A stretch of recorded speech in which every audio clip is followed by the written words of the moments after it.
Hello friends, कैसे हैं आप लोग। सबको मेरा जय भीम। नमो बुद्धा। बुद्ध और उनका धम्म। संघ में प्रवेश। संघ में सभी के लिए द्वार खुले। नंबर 1। संघ का प्रवेश सभी के लिए खुला था। नंबर 2। जात पात का कोई बंधन नहीं था। नंबर 3।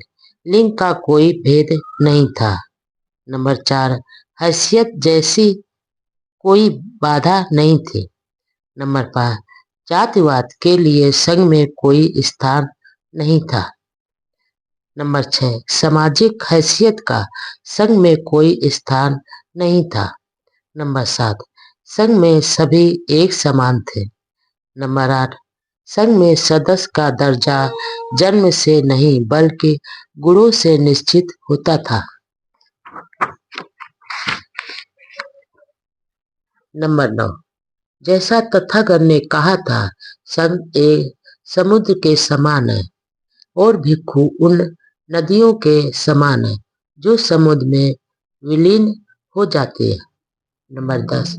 नदी का अपना अलग नाम होता है और अपना अलग अस्तित्व होता है। नंबर 11। लेकिन जैसे ही नदी समुद्र में प्रवेश करती है, उसका ना ही कोई पृथक नाम रह जाता है और ना ही पृथक अस्तित्व। नंबर 12। उसके साथ मिलकर वह एक हो जाती है। नंबर 13। संघ के संबंध में भी यही बात है। जब एक भिक्षु संघ में प्रवेश करता है तो वह समुद्र के जल की तरह अन्य सब के साथ मिलकर एक हो जाता है। नंबर 14। तथागत ने कहा, उसकी कोई पृथक जात नहीं रही, उसकी कोई पृथक हैसियत नहीं रही। नंबर 15। संघ के अंदर यदि कोई वर्गीकरण था तो पुरुष स्त्री की दृष्टि से था। भिक्षु संघ का संगठन पृथक था और भिक्षुणी संघ का संगठन पृथक। नंबर 16। संघ में प्रवेश पाने वाले दो वर्गों में विभाजित थे, श्रामणेर तथा भिक्षु। नंबर 17। 20 वर्ष से कम आयु वाला कोई भी व्यक्ति श्रामणेर बन सकता था। नंबर 18। 30 शरण तथा 10 शीलों को ग्रहण करने से कोई भी बालक श्रामणेर बन सकता। नंबर 19। मैं बुद्ध की शरण ग्रहण करता हूँ, मैं धम्म की शरण ग्रहण करता हूँ तथा मैं संघ की शरण ग्रहण करता हूँ। ये 3 शरण है। नंबर 20। मैं प्राणी हिंसा से विरत रहूंगा, मैं चोरी नहीं करूंगा, मैं ब्रह्मचार्य से विरत रहूंगा, मैं झूठ नहीं बोलूंगा तथा मैं नशीले पेय पदार्थों से विरत रहूंगा। नंबर 21।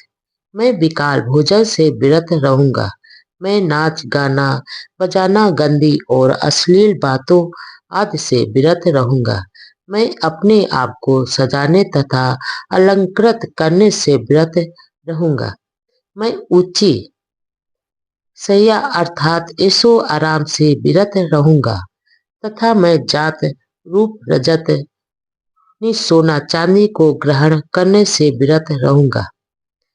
नंबर 22। इस प्रकार ये 10 शील है। नंबर 23।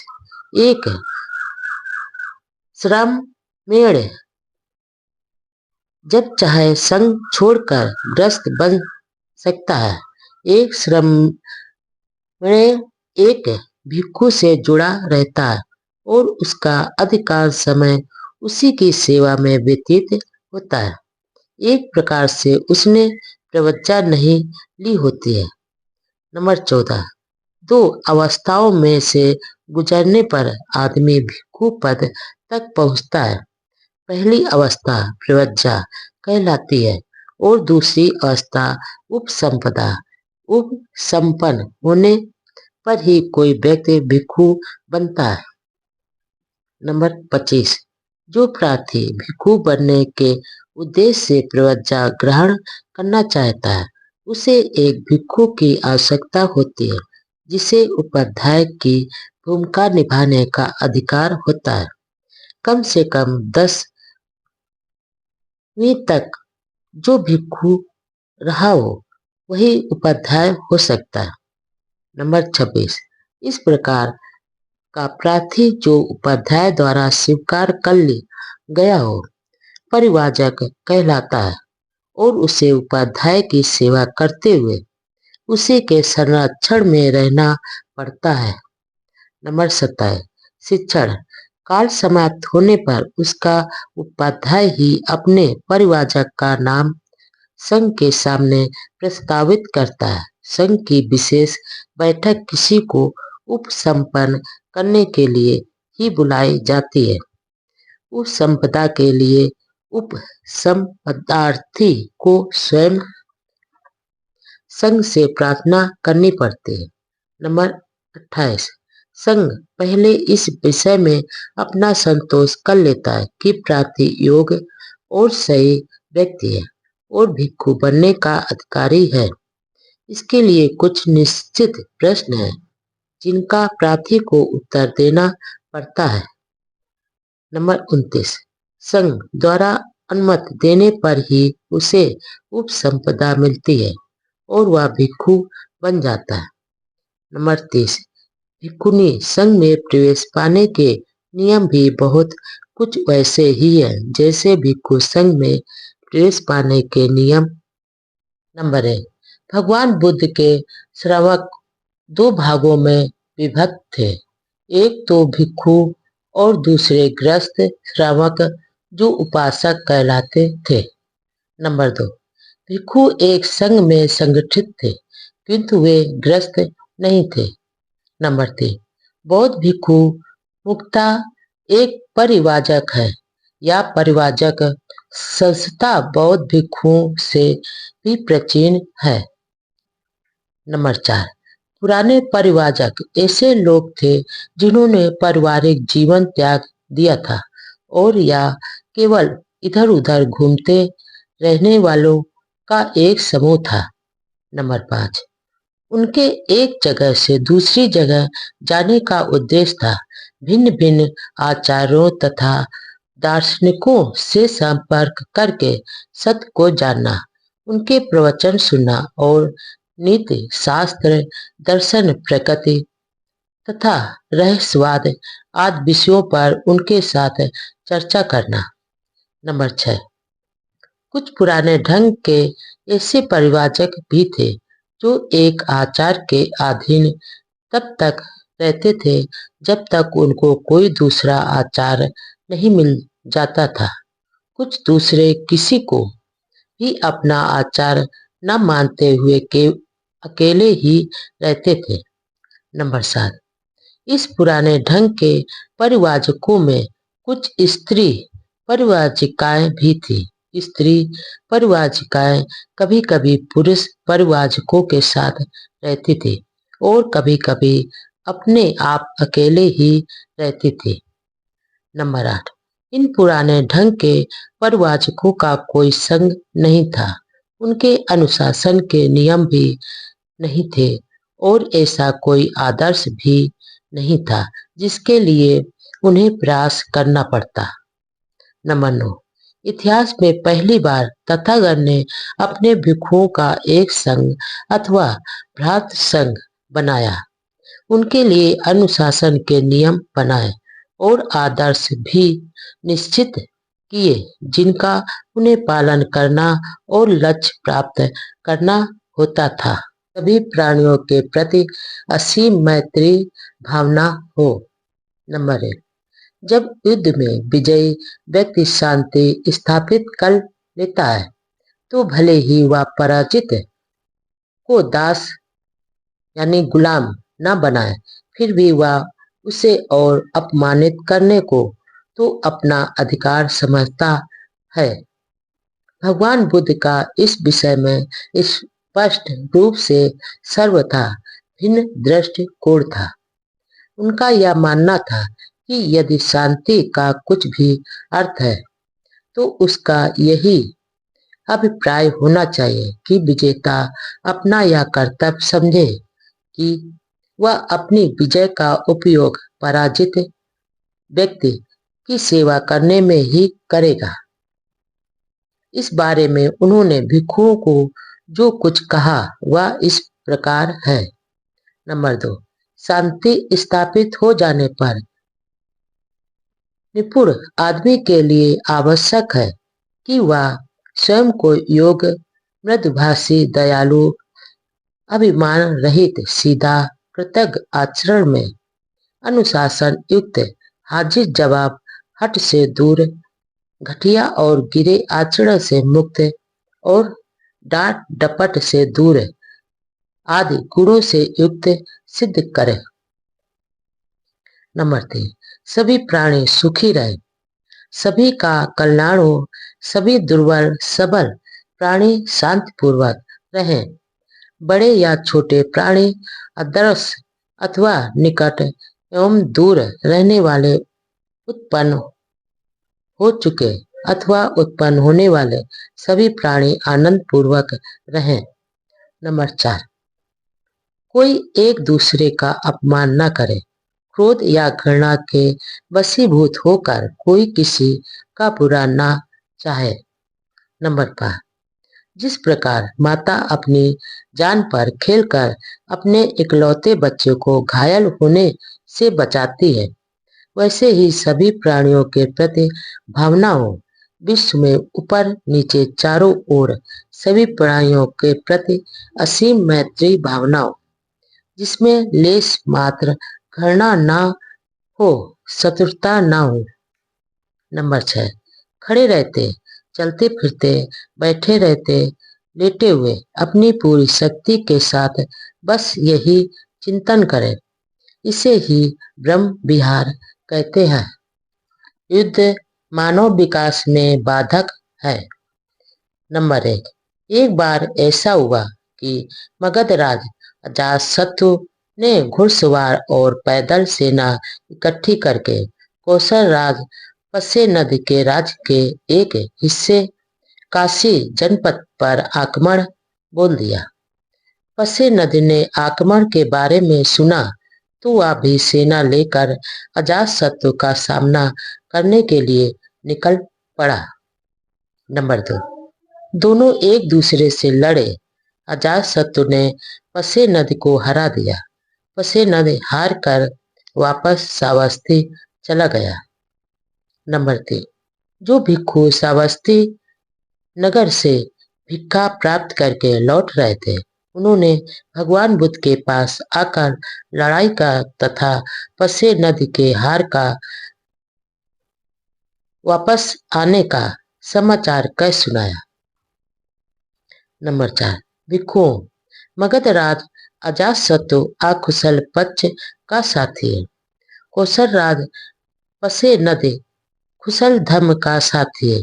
अभी पसे नदी राजा का एक पराजित आदमी की तरह रात को दुख के साथ व्यतीत करेगा।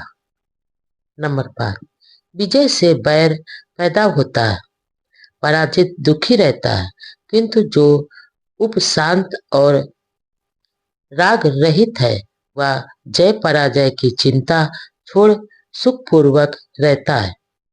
नंबर 6, फिर ऐसा हुआ कि वे दोनों राजा दूसरी बार फिर युद्ध भूमि में भिड़े, किंतु इस बार उस युद्ध में कौशल राज पसे नदी ने अजातशत्रु को हरा दिया और जीवित पकड़ लिया।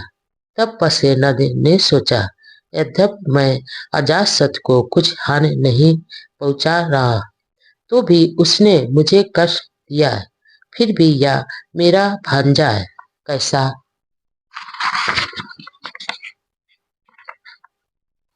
रहेगा यदि मैं उसे जीवित छोड़ दूं, किंतु उसकी सारी सेना, हाथी घोड़े रथ और पैदल सेना को अपने अधिकार में ले लूं। उसने वैसा ही किया। नंबर 7, श्रावस्ती में भिक्षा लेकर लौटने पर भिक्षुओं ने आकर तथागत को यह समाचार सुनाया। इस पर तथागत ने कहा, एक आदमी अपने स्वार्थ के लिए दूसरे की यथेच्छ हानि कर सकता है, लेकिन जब उसकी दूसरों द्वारा हानि होती है तो वह लूटने पर फिर से दूसरे की हानि करता है। नंबर 8, जब तक पाप कर्म फल देना आरंभ नहीं करता तब तक मूर्ख आदमी आनंदित होता है, किंतु जब पाप कर्म फल देता है तो वह आदमी दुखी होता है। नंबर 9, हत्यारे को हत्यारा मिल जाता है, दूसरों को हराने वाले को एक दूसरा हराने वाला मिल जाता है, दूसरों को गाली देने वाले को एक गाली देने वाला मिल जाता है। नंबर 10, इस प्रकार कर्म के विकास के फलस्वरूप जो आदमी दूसरे को कष्ट पहुंचाता है वह स्वयं भी कष्ट पाता है। सामाजिक व्यवस्था पर ही निर्भर करती है। नंबर 1, एक समय भगवान बुद्ध राजगृह में गृद्धकूट पर्वत पर ठहरे थे। नंबर 2, उस समय मगध राज वैदेही पुत्र अजातशत्रु बच्चियों पर आक्रमण करना चाहता था। उसने अपने मन में कहा, चाहे वे कितने भी शक्तिशाली क्यों न हो, मैं उन बच्चियों का समूल नाश कर दूंगा। मैं इन वज्जियों को बिल्कुल नष्ट कर डालूंगा। नंबर 3, अतः उसने मगध के प्रधानमंत्री वर्षकार ब्राह्मण को बुलाया और कहा। नंबर 4, ब्राह्मण तुम आओ, अब तुम भगवान बुद्ध के पास जाओ और मेरी ओर से उनके चरणों में अभिवादन करना, फिर उनका कुशल समाचार पूछना कि वे निरोग और स्वस्थ तो हैं और आनंद पूर्वक तो रह रहे हैं। नंबर 5, और जब उनसे कहना कि मगधराज वैदेही पुत्र अजातशत्रु वज्जियों पर आक्रमण करना चाहता है, चाहे वो कितने ही शक्तिशाली क्यों न हो, वह उन वज्जियों का सर्वनाश करके ही रहेगा। नंबर 6, ऐसा कहने पर तथागत जो कुछ भी कहें उसे ध्यानपूर्वक सुनना और आकर मुझे बताना, क्योंकि बुद्धों का कथन कभी असत्य नहीं होता। नंबर 7, वर्षकार ब्राह्मण ने राजा के वचनों को सुना और कहा, जैसा आप चाहते हैं वैसा ही होगा। अनेक सुंदर सुंदर रथ जितवाकर वह गृद्धकूट पर्वत पर जा पहुंचा। नंबर 8, वहां पहुंचकर वर्षकार ब्राह्मण ने तथागत को अभिवादन किया, उनका कुशल समाचार पूछा और राजा की आज्ञा के अनुसार मगधराज का संदेश तथागत को दिया। नंबर 9, उस समय आनंद महाथेर तथागत के पीछे खड़े थे। तथागत ने आनंद को संबोधित किया, आनंद, क्या तुमने सुना है कि वज्जीगण प्रायः अपनी सार्वजनिक बैठकें करते रहते हैं? नंबर 10, आनंद महाथेर ने उत्तर दिया, हाँ भगवान, मैंने ऐसा सुना है। नंबर 11, तथागत ने आगे कहा, आनंद, जब तक वज्जीगण अपनी सार्वजनिक बैठकें करते रहेंगे तब तक उनका पतन नहीं होगा बल्कि समृद्धि ही होगी। नंबर 12, आनंद, जब तक वज्जीगण मिलजुल कर व्यापक स्तर और समय पर सार्वजनिक बैठकें करते रहेंगे तब तक उनका पतन नहीं होगा बल्कि समृद्धि ही होगी। नंबर 13, आनंद, जब तक वे पूर्ण स्थापित नियमों के स्थान पर कुछ नया नहीं बनाएंगे, प्राचीन समय से चली आ रही वज्जियों की प्रथा के अनुसार कार्य करते रहेंगे। नंबर 14, जब तक वे अपने ज्येष्ठ वज्जियों का आदर सत्कार करते रहेंगे, उनकी आवश्यकताएं पूरी करते रहेंगे और उनकी बातों को महत्व देना अपना कर्तव्य समझते रहेंगे। नंबर 15, जब तक वे अपने वज्जीगण की किसी वज्जी लड़की या स्त्री को बलपूर्वक या अपहरण करके अपने पास नहीं रोकेंगे। नंबर 16, जब तक वज्जीगण अपने धर्म का आदर और पालन करते रहेंगे। नंबर 17, आनंद, तब तक वज्जियों की वृद्धि ही होती रहेगी, उनका पतन नहीं होगा और कोई उनका नाश भी नहीं कर सकता। नंबर 18, संक्षेप में भगवान बुद्ध ने कहा कि जब तक वज्जीगण प्रजातंत्र में विश्वास करते हैं और प्रजातात्मिक ढंग से कार्य करते हैं, तब तक उनके गणराज को कोई खतरा नहीं है। नंबर 19, जब तक तब तथागत ने वर्षकार को इस प्रकार संबोधित करते हुए कहा। नंबर 20, हे ब्राह्मण, जब एक बार मैं वैशाली में ठहरा हुआ था, तब मैंने वज्जियों को ये कल्याणकारी बातें सिखाई थी। नंबर 21, ब्राह्मण बोला, तो हम वज्जियों के कल्याण की ही आशा कर सकते हैं और नत्य कि नहीं, जब तक वे इन शिक्षाओं का पालन करते हैं। वे हे गौतम, तब तो मगधराज वज्जियों को नहीं जीत सकता। नंबर 22, इस प्रकार वर्षकार ब्राह्मण तथागत के वचन सुन अपने आसन से उठकर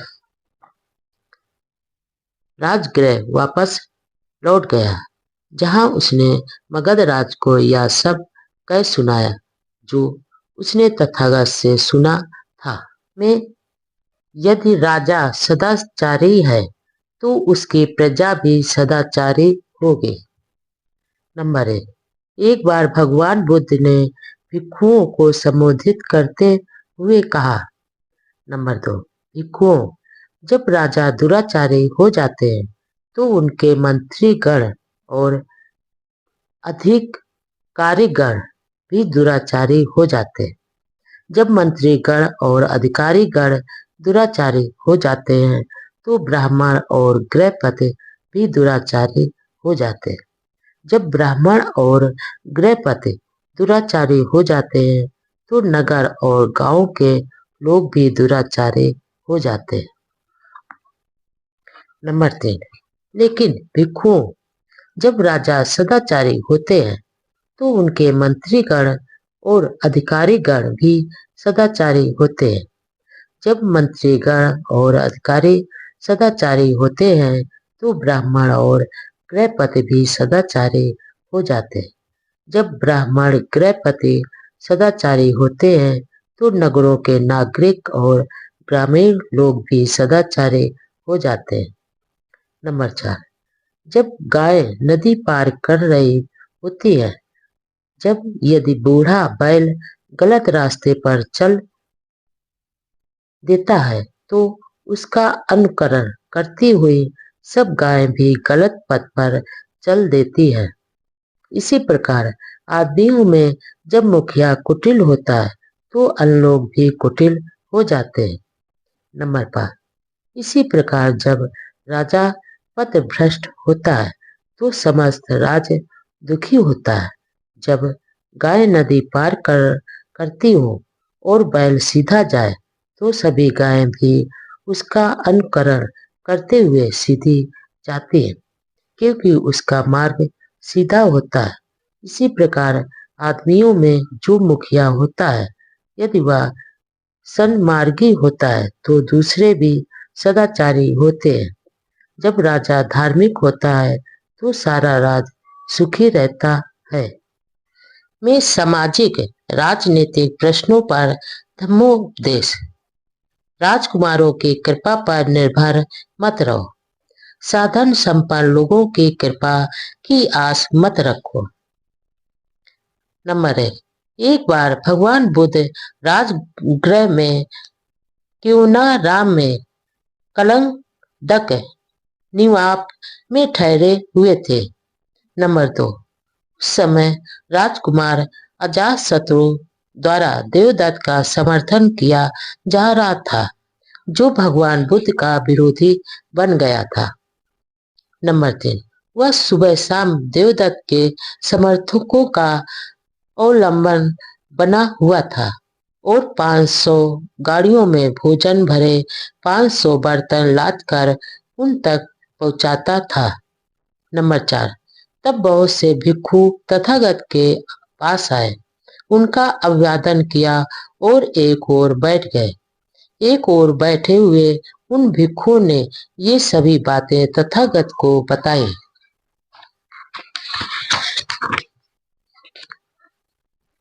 नंबर 5, तब तथागत ने भिक्षुओं को संबोधित करते हुए कहा, भिक्षुओं, राजाओं के लाभ सत्कार कृपा और खुशामद की इच्छा मत करो। जब तक भिक्षुओं अजातशत्रु 500 गाड़ियों में भोजन भरे 500 बर्तन लाद लाद कर देवदत्त के समर्थकों तक सुबह शाम पहुंचाता है, तब तक इसमें देवदत्त की हानि की ही अपेक्षा की जानी चाहिए, आने वाले अच्छे समय की नहीं। नंबर 6, भिक्षुओं, यदि कोई किसी पागल कुत्ते की नाक तक कलेजी के टुकड़े को ले जाए तो वह कुत्ता और भी अधिक पागल हो जाएगा। इसी प्रकार भिक्षु जब तक अजातशत्रु द्वारा देवदत्त का समर्थन किया जाता है, तब तक इसमें देवदत्त की हानि ही है, लाभ नहीं। भिक्षुओं, राजाओं से मिलने वाले लाभ सत्कार अनुग्रह और चापलूसी आदि भयानक होते हैं। नंबर 7, वे शांति प्राप्ति के मार्ग की बहुत ही कटु दुखद बाधाएं हैं। नंबर 8, इसलिए भिक्षुओं, तुम्हें अभ्यास करना चाहिए कि जब हमें राजाओं से लाभ सत्कार कृपा और खुशामद और भेंट मिलेगी, हम उन्हें स्वीकार करेंगे, और जब वह सिर पर आ ही पड़े तो वे हमें जकड़ नहीं पाएंगे। हमारे हृदय में उनका कोई स्थान नहीं होगा और वे हमें राजकुमारों का गुलाम नहीं बना सकेंगे। पवित्र जीवन क्या है? नंबर 1, एक बार जब भगवान बुद्ध चारका कर रहे थे, उन्होंने अपने व्यवहार के अनुसार साथ में चल रहे भिक्षुओं को इस प्रकार उपदेश दिया। नंबर 2, भिक्षुओं, यह पवित्र जीवन लोगों को ठगने के लिए नहीं है, ना ही उनकी कृपा लाभ प्रशंसा प्राप्त करने के लिए है, ना ही विवाद की स्थिति में परेशानियों से उबरने के लिए उनका अनुग्रह प्राप्त करने के लिए है, ना ही यह इच्छा करने के लिए कि लोग जान जाएंगे कि यह अमुक है। इस पवित्र जीवन में इस प्रकार अभ्यास किया जाता है कि शरीर और वाणी को संयत रखा जाए, आश्रयों को दूर किया जाए तथा राग से विमुक्त और तृष्णा का क्षय किया जाए। स्नान से नहीं, धम्म से शरीर स्वच्छ व निर्मल होता है। नंबर 1, एक बार भगवान बुद्ध श्रावस्ती में विहार कर रहे थे। उस समय संगारव ब्राह्मण भी वहीं रह रहा था। वह पानी से शुद्धि मानने वाला था और पानी से शुद्धि का अभ्यास करता था। प्रायः रात दिन स्नान करना ही उसकी आदत बन गई थी। नंबर 2, अब पूज्य भंते आनंद प्रातःकाल चीवर धारण कर अपना पात्र चीवर साथ ले श्रावस्ती में भिक्षाटन के लिए निकले। श्रावस्ती में भिक्षा ग्रहण करके भोजन कर चुकने के बाद लौटकर आनंद महाथेर तथागत के पास पहुंचे, अभिवादन किया और एक ओर बैठ गए। इस प्रकार बैठे हुए आनंद महाथेर ने कहा, नंबर 3, भगवान, यहाँ श्रावस्ती में संगारोह नाम का एक ब्राह्मण रहता है। वह पानी से शुद्धि में विश्वास रखता है और पानी से शुद्धि का अभ्यास करता है। रात दिन अधिकांश समय स्नान करना उसकी आदत बन गई है। भगवान, अच्छा हो यदि आप संगारोह ब्राह्मण पर अनुकंपा करके उससे भेंट करने चले। नंबर 4, तथागत ने मौन रहकर अपनी स्वीकृति दी। नंबर 5, दूसरे दिन प्रातःकाल तथागत अपना चीवर पहन पात्र चीवर साथ ले संगारोह ब्राह्मण के घर जा पहुंचे। वहां पहुंचकर वे अपने लिए बिछाए गए आसन पर बैठ गए। नंबर 6, संगारोह ब्राह्मण तब तथागत के पास आया और उनका अभिवादन करके एवं कुशल क्षेम पूछकर एक ओर बैठ गया। नंबर 7, इस प्रकार उसके बैठ जाने पर संगारोह ब्राह्मण से तथागत ने पूछा, ब्राह्मण, जैसा लोग कहते हैं, क्या यह सच है कि तुम जल से शुद्धि में विश्वास रखते हो, पानी से शुद्धि का अभ्यास करते रहते हो और रात दिन अधिकांश समय स्नान करना तुम्हारी आदत बन गई है? नंबर 8, श्रमण गौतम, हाँ यह सच है। नंबर 9, ब्राह्मण, किस लाभ की आशा में तुम इस प्रकार रात दिन स्नान करते रहने का अभ्यास करते हो? नंबर 10, श्रमण गौतम, यह इस तरह है कि दिन में मुझसे जो कुछ भी पाप कर्म होता है, मैं उसे उसी दिन सायंकाल स्नान द्वारा धो डालता हूँ। रात में मुझसे जो भी पाप कर्म होता है, उसे मैं अगले दिन प्रातःकाल उठते ही स्नान करके धो डालता हूँ। इस प्रकार रात दिन स्नान आदि करते रहने में मुझे यही लाभ दिखाई देता है। नंबर 11, तब तथागत ने कहा। नंबर 12, धम्म ही वह जल स्रोत है जो स्वच्छ है और निर्मल है। नंबर 13, यहाँ जब जन श्रुतियों के ज्ञाता स्नान करने आते हैं तो उनका प्रत्येक अंग शुद्ध हो जाता है तथा वे दूसरे तट पर चले जाते हैं। नंबर 14, तथागत के ऐसा कहने पर संगारोह ब्राह्मण बोला, श्रमण गौतम, यह अद्भुत है। आज से जीवन पर्याप्त आप मुझे अपना उपासक स्वीकार करें। मैं आपकी शरण में आता हूँ। भोजन नहीं, पवित्र कर्मों का महत्व है। नंबर 1, आमगंध नाम का एक ब्राह्मण तपस्वी अपने शिष्यों के साथ हिमालय में रहता था। नंबर 2, वे ना तो मछली और ना ही मांस खाते थे। प्रतिवर्ष वे कुछ नमक खटाई की खोज में अपने आश्रम से नीचे उतरकर बस्ती में आते थे।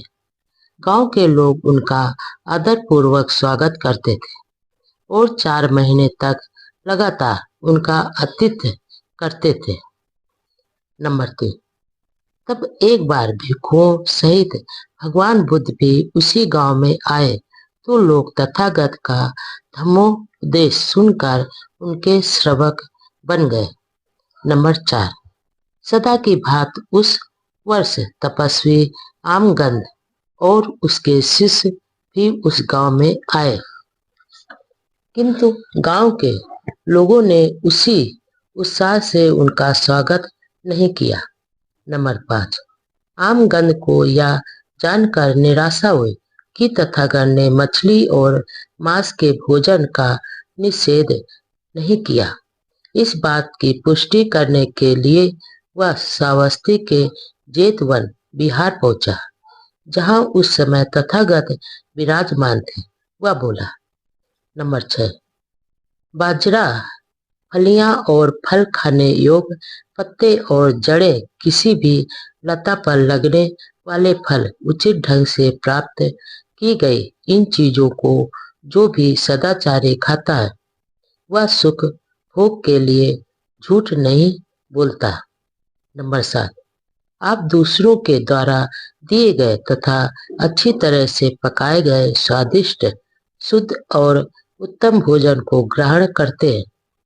जो इस प्रकार चावल से बनाए गए पुलाव का मजा लेता है वह आम गंध खाता है।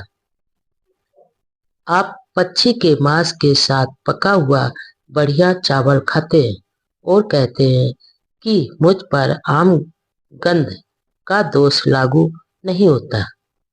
नंबर 8, मैं आपसे इसका अर्थ जानना चाहता हूँ कि आपका यह आम गंध किस तरह का है।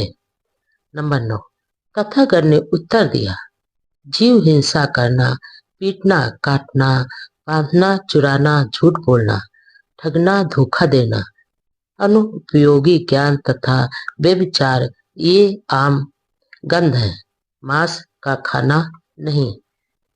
नंबर 10, इस संसार में जो व्यक्ति इंद्रिय विषयों में असंयत होते हैं, अच्छी लगने वाली वस्तुओं के प्रति लोभी होते हैं, अपवित्र कार्यों में लिप्त होते हैं, कुटिल होते हैं, नाशवादी विचार के होते हैं, अनुकरणीय नहीं होते हैं, ऐसा होना ही आम गंध है, मांस खाना नहीं। नंबर 11, इस संसार में जो लोग कटु होते हैं, कठोर होते हैं, चुगलखोर होते हैं, विश्वासघाती होते हैं, निर्दयी होते हैं, अहंकारी होते हैं, अनुदार होते हैं तथा किसी को कुछ भी न देने वाले होते हैं, ऐसा होना ही आम गंध है, मांस खाना नहीं। नंबर 12, क्रोध, अभिमान, दुराग्रह, विरोधी भाव, ठगी, ईर्ष्या, सेखी बघारना, अधिक अहंकार, कुसंगत या आम गंध है, मांस का खाना नहीं।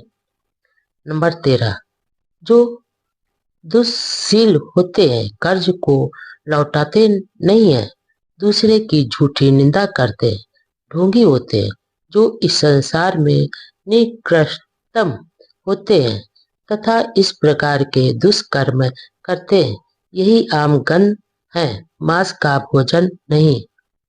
नंबर 14, जो लोग संसार में दूसरों के प्रति असंयत होते हैं, जो दूसरों को हानि पहुंचाने में लगे रहते हैं, दूसरों की वस्तुएं छीन लेते हैं, दुष्शील होते हैं, निर्दयी होते हैं, कठोर होते हैं तथा अनादर करने वाले होते हैं, ऐसा होना ही आम गंध है, मांस भोजन नहीं।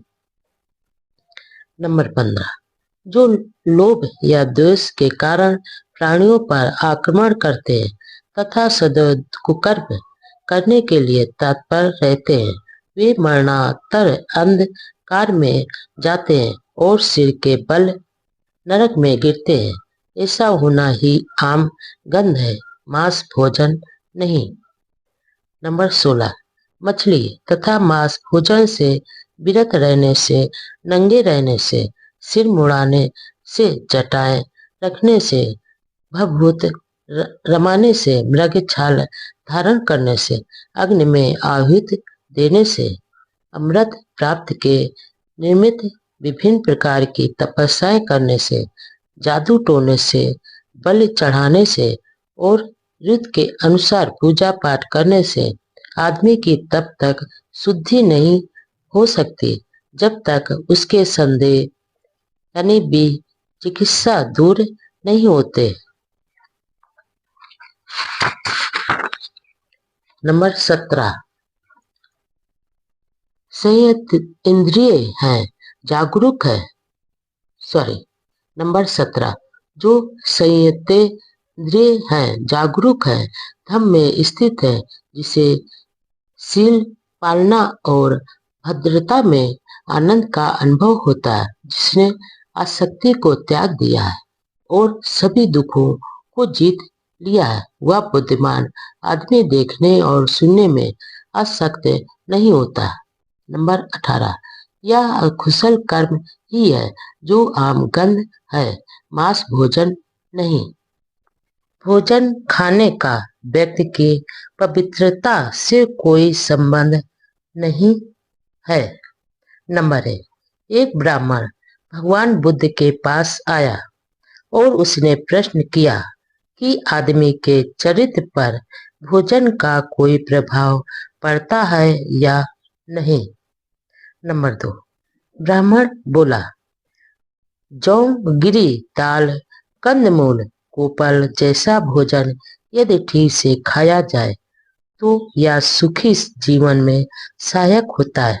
मांस का खाना बुरा है। नंबर 3, भगवान ने उत्तर दिया, यद्यपि तुम कहते हो कि तुम मुर्दा मांस को नहीं छूते, तो भी तुम चिड़ियों के मांस से बना हुआ अपनी रुचि का पकवान खाते हो। मैं तुमसे पूछता हूँ कि मुर्दा मांस से तुम्हारा क्या अभिप्राय है।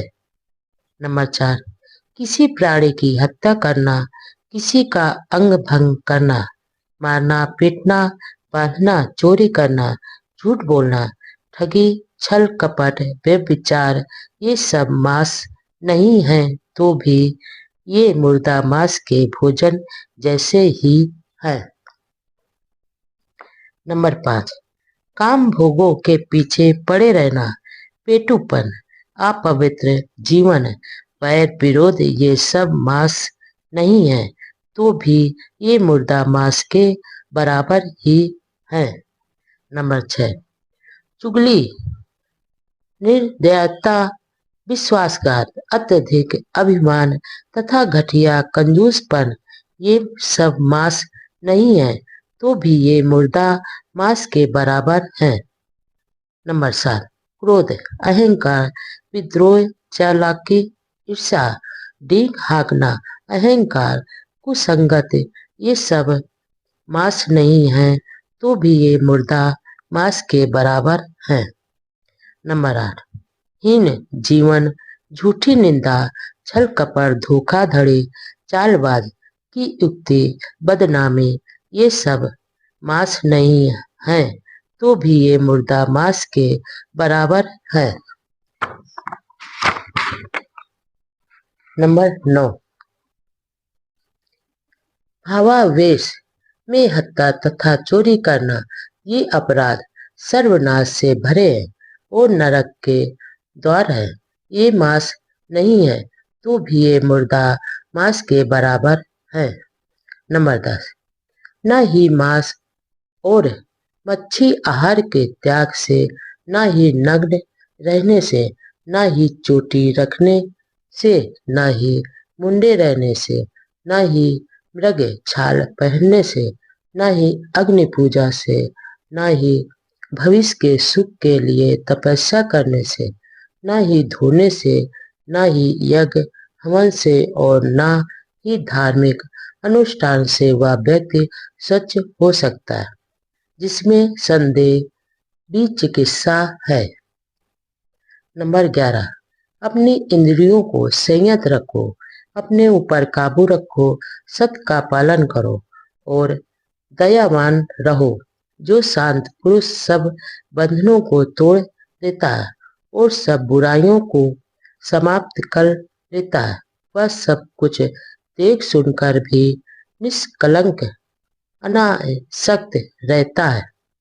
नंबर 12, तथागत से इस ऊंचे त्राण यानी रक्षा करने वाले सत्य धर्म की देशना सुनकर ब्राह्मण ने मुर्दा मांस की निंदा की और सभी बुराइयों का परित्याग करके तथागत के समक्ष विनम्रता पूर्वक झुककर वही प्रवज्जा हेतु याचना की। ईश्वर से प्रार्थनाएं और याचनाएं करना बेकार है। नंबर 1, एक बार भगवान बुद्ध ने वह सेठ से बातचीत करते हुए कहा। नंबर 2, यदि यह अचिरवती नदी ऊपर तक लबालब भरी हो और एक आदमी जिसे नदी के दूसरे तट पर काम हो वह आए और इसे पार करना चाहे। नंबर 3, और किनारे पर खड़ा होकर वह दूसरे किनारे का आह्वान करे, हे उधर के किनारे इस ओर आओ, हे उधर के किनारे इधर आओ। नंबर 4, हे वाह सेठ, तुम क्या समझते हो कि आदमी के प्रार्थना करने से और आवाहन करने से, आशा करने से, स्तुति करने से क्या वह दूसरा किनारा उधर से इधर चला आएगा? नंबर 5, ठीक इसी प्रकार वह सेठ, 3 वेदों के जानकर ब्राह्मण उन गुणों के अभ्यास को छोड़कर जो वास्तव में किसी को सच्चा ब्राह्मण बनाते हैं और उन 2 गुणों का अभ्यास करके जो व्यक्ति को आप ब्राह्मण बनाते हैं, ऐसी प्रार्थनाएं करें। नंबर 6, हे इंद्र, हम तेरा आवाहन करते हैं, हे ब्रह्मा, हम तेरा आवाहन करते हैं, हे ईशान, हम तेरा आवाहन करते हैं, हे प्रजापति, हम तेरा आवाहन करते हैं, हे ब्रह्म, हम आवाहन करते हैं, आवाहन करते हैं, आवाहन करते हैं। नंबर 7, वह सेठ, वास्तव में ऐसी प्रार्थना, ऐसा आवाहन, ऐसी आशा और ऐसी स्तुति करने के कारण ये ब्राह्मण अपनी मृत्यु के बाद क्या ब्रह्मा में लीन हो जाएंगे? निश्चय से इन कारणों से ऐसा हो ही नहीं सकता। मृत्यु के बाद के जीवन की चिंता व्यर्थ है। नंबर 1, एक बार पूज्य भिक्षु महाकश्यप तथा भंते सारपुत्र वाराणसी के पास ऋषि पतन के मृग दांव में ठहरे हुए थे। नंबर 2, भंते सारपुत्र शाम के समय ध्यानावस्था से उठकर भंते महाकश्यप के पास गए और एक ओर बैठ गए। नंबर 3, इस प्रकार बैठे हुए सारपुत्र ने भंते महाकश्यप से कहा, कश्यप, क्या तथागत मृत्यु के पश्चात रहते हैं? नंबर 4, भगवान बुद्ध ने यह व्यक्त नहीं किया कि तथागत मृत्यु के बाद रहते हैं। नंबर 5, तब क्या तथागत मृत्यु के बाद रहते भी हैं और नहीं भी रहते हैं? नंबर 6, भगवान बुद्ध ने यह भी व्यक्त नहीं किया कि तथागत रहते भी हैं और नहीं भी रहते हैं। नंबर 7, तो क्या तथागत मृत्यु के बाद नहीं भी रहते? भगवान बुद्ध ने यह भी व्यक्त नहीं किया है। नंबर 8, किंतु तथागत ने इसे अव्यक्त क्यों रखा? नंबर 9, यह एक ऐसा प्रश्न है जिसका मानवता के लाभ से अथवा श्रेष्ठ जीवन के आरंभिक सिद्धांत से कोई भी संबंध नहीं है। इससे न ही पूर्ण प्रज्ञा और न ही निर्वाण प्राप्त किया जा सकता। यही कारण है कि तथागत ने इसे अव्यक्त रखा है। जीवन में सम्यक दृष्टि का प्रथम स्थान क्यों है?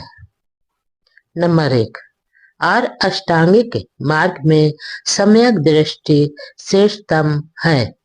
नंबर 2, सम्यक दृष्टि श्रेष्ठ जीवन के प्रत्येक अंग की भूमिका है, चाबी है और ज्ञान का बोध कराती है।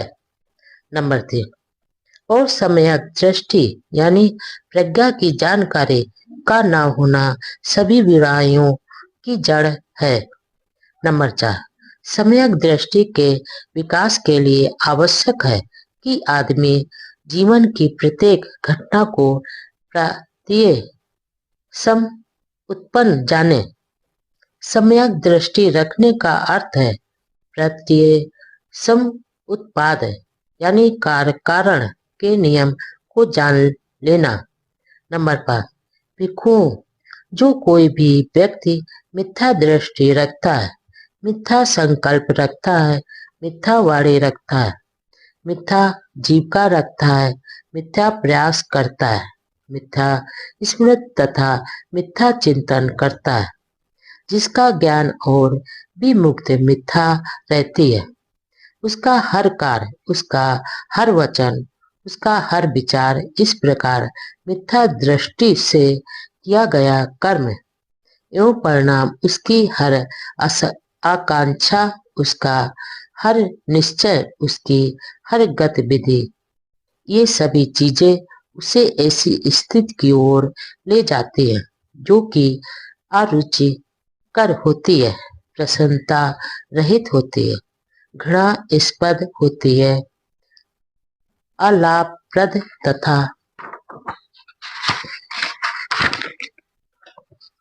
दुखद होती है। ऐसा क्यों? मिथ्या दृष्टि के कारण। नंबर 6, ठीक, आचरण ही पर्याप्त नहीं है। एक छोटे बालक का आचरण ठीक हो सकता है, किंतु इसका यह अर्थ नहीं कि उसे ठीक आचरण का ज्ञान है। ठीक आचरण के लिए ठीक आचरण का ज्ञान आवश्यक है। नंबर 7, आनंद किसे अर्थात भिक्षु कहा जा सकता है? अर्थात भिक्षु से ही कहा जा सकता है जिसने पूर्ण ज्ञान प्राप्त कर लिया है कि विवेक से क्या संभव और विवेक के अभाव में क्या असंभव है। 5 बंधन। नंबर 1, एक बार तथागत सावस्ती में अनाथ पिंडक के जेठ वनाराम में विहार कर रहे थे। तब तथागत ने भिक्षुओं को संबोधित किया। भिक्षुओं, भदंत कहकर भिक्षुओं ने उत्तर दिया। तब तथागत ने इस प्रकार कहा। नंबर 2, भिक्षुओं, मेरे द्वारा बताए गए उन 5 बंधनों का ध्यान रखो जो आदमी को नीचे की ओर ले जाते हैं।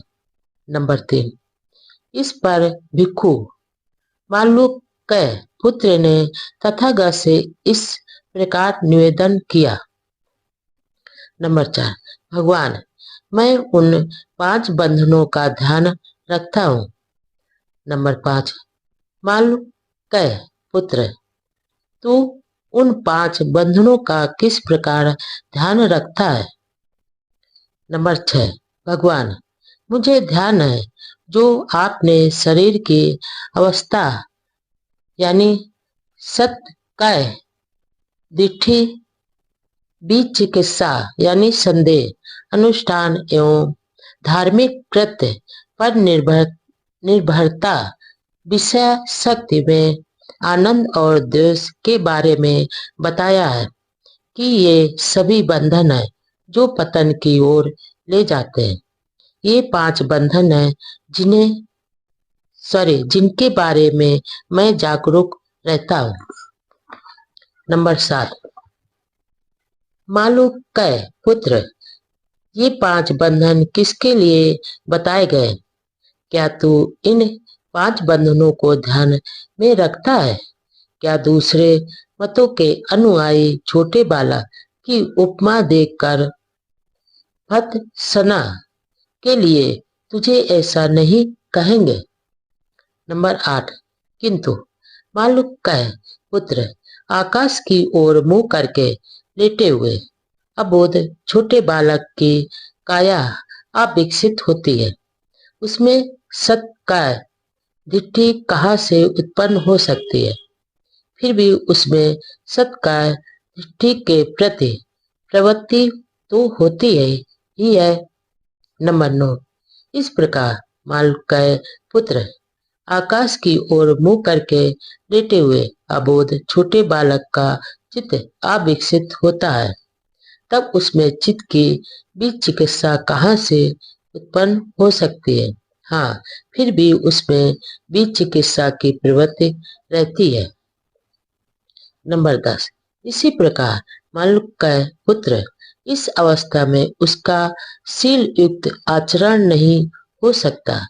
तब उसमें शील व्रत यानी अनुष्ठान एवं धार्मिक कृत्य पर निर्भरता कहाँ से आएगी। फिर भी उसमें शील व्रत संबंधी निर्भरता की प्रवृत्ति रहती है। नंबर 11।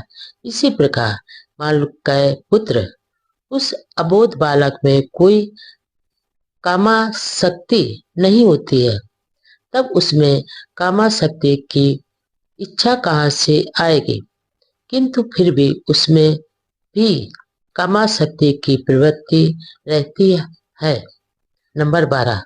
इसी प्रकार मालूकय पुत्र उस अबोध बालक के लिए अभी प्राणियों का अस्तित्व ही नहीं है। तब उसके मन में प्राणियों के प्रति द्वेष कहाँ से आएगा। हाँ, फिर भी उसमें द्वेष की प्रवृत्ति तो रहती ही है। नंबर 13। अब क्या मालूकय पुत्र दूसरे मतों के अनुयायी छोटे अबोध बालक की उपमा देकर तेरी भर्त्सना नहीं करेंगे। नंबर 14। जब यह कहा जा चुका तो महाथेर ने तथागत से निवेदन किया, सुगत, अब आपके लिए विश्राम करने का समय है। सुगत, अब आपके लिए विश्राम करने का समय है। श्रेष्ठ जीवन राग द्वेष से मुक्त हो जाना। नंबर 1। एक बार राध फिर तथागत के पास आए। आकर तथागत को अभिवादन कर एक ओर बैठ गए। इस प्रकार बैठे हुए राधेर ने तथागत से निवेदन किया, भगवान कृपा करके बताएं कि निर्वाण किस लिए है। नंबर 2।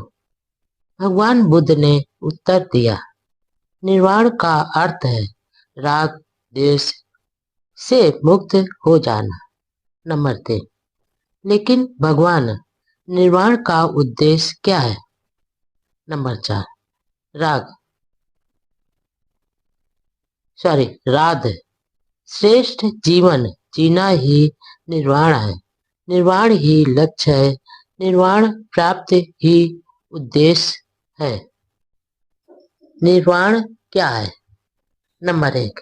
एक बार भगवान बुद्ध सावस्ती में अनाथ पिंडक के जेत वनाराम में विहार कर रहे थे। वहीं पर भंते सारपुत्र भी ठहरे हुए थे। नंबर 2। तथागत ने भिक्षुओं को संबोधित करते हुए कहा, भिक्षुओं, तुम्हें धम्म का दायाद यानी उत्तराधिकारी बनना चाहिए, भौतिक वस्तुओं का नहीं, क्योंकि मेरे मन में तुम सब के लिए अनुकंपा है। इसलिए धर्मानुसार मैं चाहता हूं कि तुम ऐसे ही बनो। नंबर 3। इतना कहकर तथागत उठे और अपनी कुटी में चले गए। नंबर 4। भंते सारपुत्र पीछे रह गए। भिक्षु ने सारपुत्र से प्रार्थना की कि वह बताएं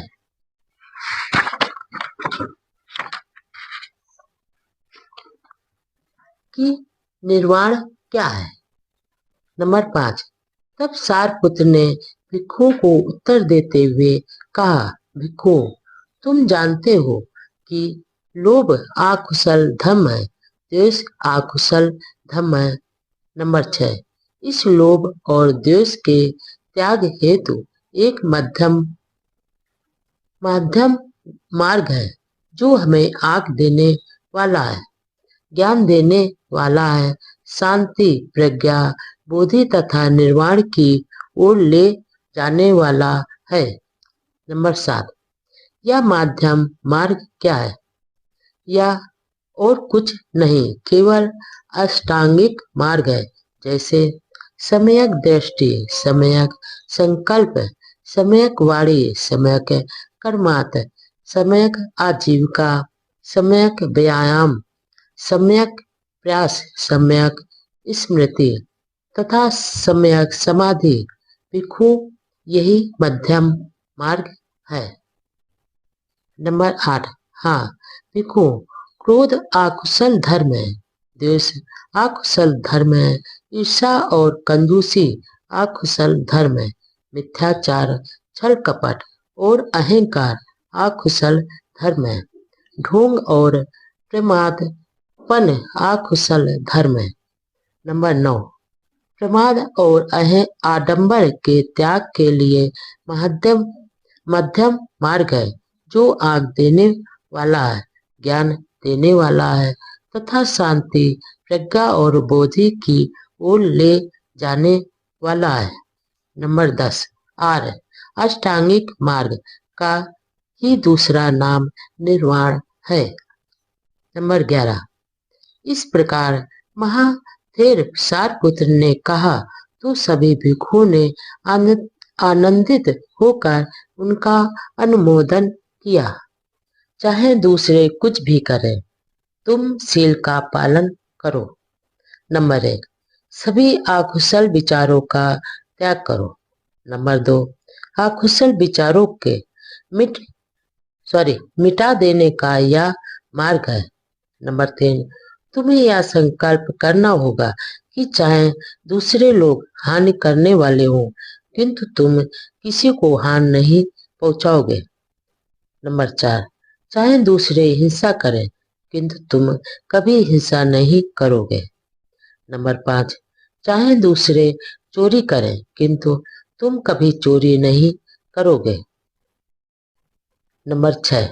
चाहे दूसरे पवित्र जीवन व्यतीत न कर रहे हों, किंतु तुम पवित्र जीवन व्यतीत करोगे। नंबर 7। चाहे दूसरे किसी की निंदा करें, विरुद्ध बोले, व्रत बोले, किंतु तुम ऐसा कुछ नहीं बोलोगे। नंबर 8। चाहे दूसरे झूठ बोले, निंदा करें, दोषारोपण करें अथवा बकवास करें, लोभ लालच करें, किंतु तुम किसी प्रकार का लोभ लालच नहीं करोगे। नंबर 9। चाहे दूसरे अहितकर हो, किंतु तुम अहितकर नहीं होगे। नंबर 10। चाहे दूसरे असम्यक दृष्टि रखते हो, उनके असम्यक संकल्प हो, असम्यक अपवाड़ी हो, असम्यक कर्मात हो, असम्यक आजीविका हो, असम्यक व्यायाम यानी प्रयास हो, स्वयं स्मृति हो और असम्यक समाधि हो, किंतु तुम आवश्यक रूप में श्रेष्ठ अष्टांगिक मार्ग का पालन करते हुए सम्यक दृष्टि, सम्यक संकल्प, सम्यक वाणी, सम्यक कर्मात, सम्यक आजीविका, सम्यक व्यायाम, सम्यक स्मृति और सम्यक समाधि को अंगीकार करोगे। नंबर 12। चाहे दूसरे आर्य सत्यों और मुक्ति के बारे में गलत धारणा रखते हो, किंतु तुम सत्यों और मुक्ति के बारे में सम्यक यानी सही धारणा रखोगे। नंबर 13। चाहे दूसरे आलस और जड़ता से युक्त हो, किंतु तुम आलस और जड़ता से मुक्त रहोगे। नंबर 14। चाहे दूसरे अभिमानी हो, किंतु तुम भी नम्र रहोगे। नंबर 15। चाहे दूसरे भी चिकित्सा युक्त, संदेह युक्त हो, किंतु तुम भी चिकित्सा मुक्त रहोगे। नंबर 16। चाहे दूसरे क्रोधी हो, दुष्ट हो, द्वेषी हो, ईर्ष्यालु हो, कंजूस हो, लोभी हो, ढोंगी हो, ठग हो, वंचक हो, उदंड हो, दुशासी हो, किसी नीति के मानने वाले न हो, अशिक्षित हो, जड़ हो, भ्रमित हो तथा अज्ञा हो, तुम इस सब के विपरीत सही रहोगे। सन्मार्ग पर चलने के लिए किसी साथी की प्रतीक्षा आवश्यक नहीं। यदि अच्छा साथी नहीं मिले तो सन्मार्ग पर अकेले चलो। नंबर 1। जिस प्रकार हाथी युद्ध में धनुष से छोड़े गए बाणों को सहन करता है, उसी प्रकार मुझे दुष्टों के दुर्वचनों को सहन करना चाहिए, क्योंकि संसार में दुशीलों की कमी नहीं है। नंबर 2, हाथी को प्रशिक्षित करके उसे युद्ध में ले जाया जाता है। प्रशिक्षित यानी पालतू। हाथी की पीठ पर राजा बैठता है, इसलिए प्राणियों में वही प्रशिक्षित यानी शांत व्यक्ति है, जिसे कोई कटु वचन विचलित नहीं करता। नंबर 3, प्रशिक्षित खच्चर अच्छे होते हैं। सिंधु नस्ल के प्रशिक्षित श्रेष्ठ अश्व अच्छे होते हैं। प्रशिक्षित बलशाली हाथी अच्छा होता है। स्वयं संयत व्यक्ति सभी प्राणियों में श्रेष्ठ होता है। नंबर 4, ऐसे श्रेष्ठ वाहन भी हमें निर्वाण पथ पर आगे ले जाने में सहायक नहीं हो सकते। हम स्वयं निर्भर, स्वयं संयत होकर ही निर्वाण पथ पर अग्रसर हो सकते हैं। नंबर 5, अप्रमाद में रहकर आनंद प्राप्त करो। अपनी स्मृति के प्रति जागरूक रहो, कभी प्रमाद मत करो। स्वयं को कुपथ से हटाकर सुपथ पर लाओ, जैसे हाथी को दलदल से निकाल रहे हो। नंबर 6, यदि तुम्हें कोई श्रेष्ठ दृढ़ बुद्धिमान साथी मिल जाए तो अपनी सभी चिंताओं को छोड़कर उसके साथ प्रसन्नता पूर्वक विचरण करो। नंबर 7, यदि तुम्हें कोई श्रेष्ठ दृढ़ बुद्धिमान साथी नहीं मिले तो जिस प्रकार शत्रु द्वारा पीछा किए जाने पर राजा सीमा को छोड़कर चला जाता है, उसी प्रकार तुम भी जंगल में अकेले विचरण कर रहे हाथी की तरह एकांत में चले जाओ।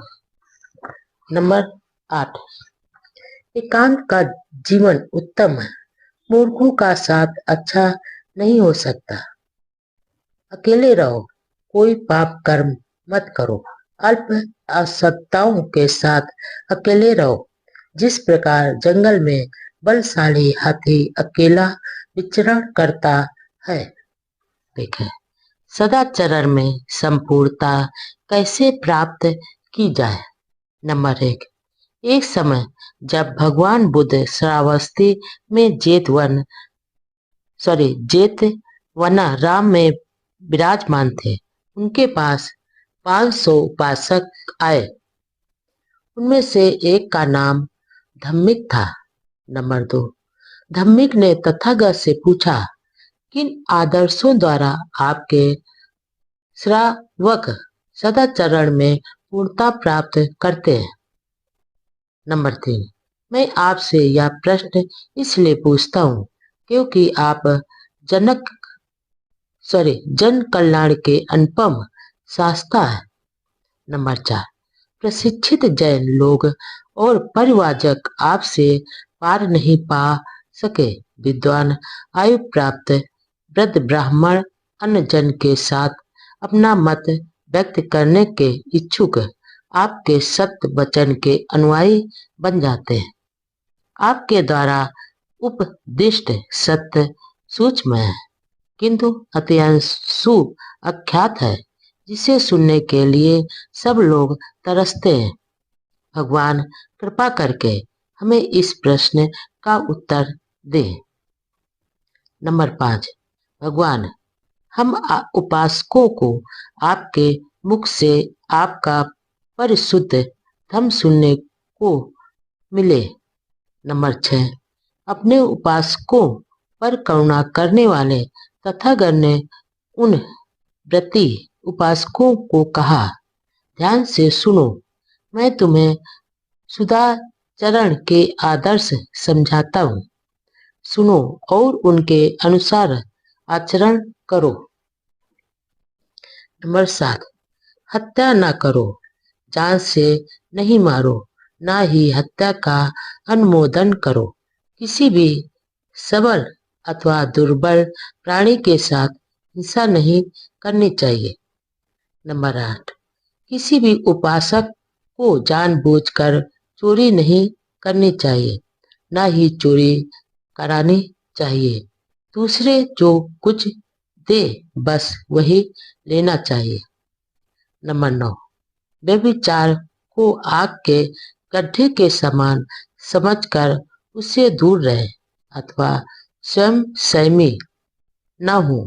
पाने पर किसी विवाहित स्त्री का चरित्र न बिगाड़े।